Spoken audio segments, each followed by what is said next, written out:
14 ao 18.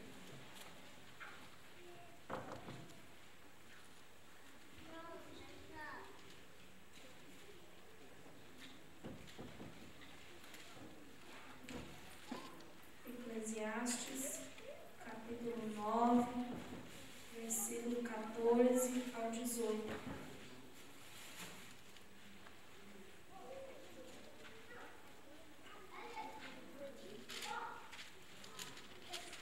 Amém? Eu vou ler um e os irmãos ler o outro.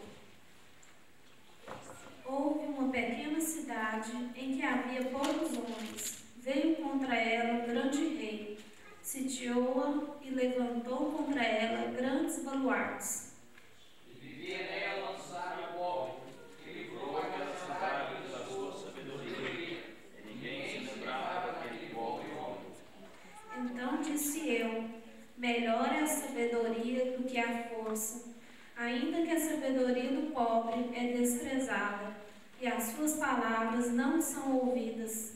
As palavras sábias devem ser ouvidas, mas não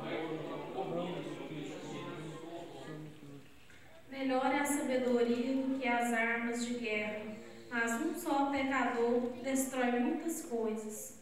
Amém? Vamos fazer uma oração? Oh Deus maravilhoso, digno é o Senhor de toda honra e toda glória. Jesus, nós estamos aqui para te adorar, para te louvar, é que entendemos